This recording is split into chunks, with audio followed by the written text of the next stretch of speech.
a hard-hitting return to pay-per-view for Ring of Honor. I'm Matt Carlins, and this is Just Pro Wrestling News for Saturday, December 19th, 2020. This update is sponsored by IndieWrestling.us. Coming up, we have results from Ring of Honor's Final Battle, Friday's Smackdown, and New Japan Strong, but first, some sad news. An iconic voice in Lucha Libre has died. Dr. Alfonso Morales passed away Thursday after a long battle with kidney disease. Morales was a sports journalist first before becoming the announcer for both AAA and CMLL during their broadcast TV expansion in the 1990s and beyond. Dr. Alfonso Morales was 71. Staying in Mexico, CMLL has canceled its pay-per-view scheduled for Christmas Day. The announcement came after authorities in and around Mexico City shut down all non-essential businesses through January 10th. This is due to a spike in COVID-19 hospitalizations. Ring of Honor. Ring of Honor back on pay-per-view for the first time in a year with its biggest show of the year, Final Battle. There were two late changes to the card. Instead of battling EC3, Jay Briscoe lost to Shane Taylor, who called it the biggest win of his ROH career and declared that he's got next in the ROH World title picture. More on that in a second. Bandito and Fluido were also held out of the show, so instead of defending the six-man tag titles, Ray Horace got a match against Dalton Castle and won. The main event saw Rush retain his ROH World title against Brody King after interference by Rush's father, La Bestia del Ring, and his brother, Dragon Lee. Lee retained his TV title against Tony Deppen, who had advanced from a four-way match earlier in the night. It appears Rush, Lee, and the rest of La Facción Ingobernable are on a collision course with the Foundation. The two sides had a stare-down at the end of the night.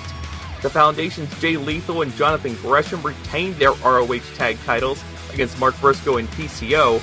Then, Gresham beat Flip Gordon to hold on to the Pure title. Matt Taven and Mike Bennett beat Vincent and Bateman, but the Righteous responded by attacking Bennett's legs after the match.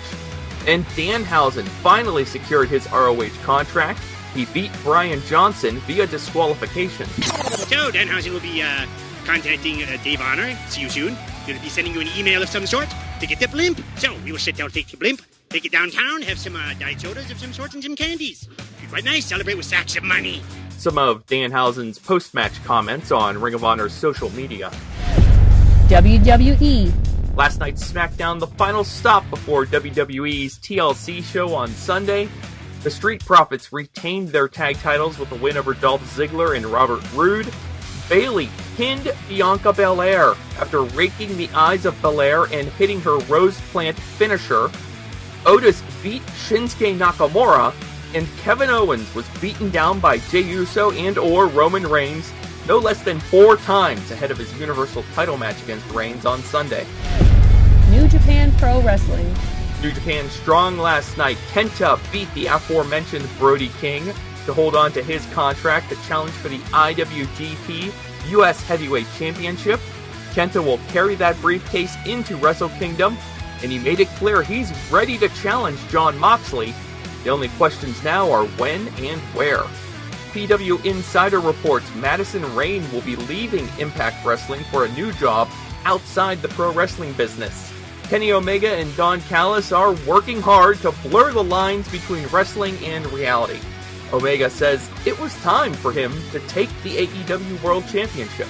I felt that I'd waited long enough, kind of trying to help everyone else out, and it was time to help myself. And when I had sort of made that decision, I thought, who better to do it with than one of my family members, and that was Don. And even though he was involved with a different company, had other business to attend to, he made himself available. Omega and Callis are both guests on the new episode of Talk is Jericho. Finally, AEW is in danger of losing its trademark filing for the Stadium Stampede. Hell by Nature was first to report the filing has been suspended by the United States Patent and Trademark Office. One of the issues is WWE's trademark for the old WCW pay-per-view Spring Stampede. And that's Just Pro Wrestling News for Saturday, December 19th. Our next update comes your way tomorrow morning. Be sure to subscribe so you don't miss a thing, and thank you for leaving a rating or review. I'm Matt Carlins, and thank you again for listening. This show is a member of the Sorgatron Media Podcast Network. Find out more at sorgatronmedia.com.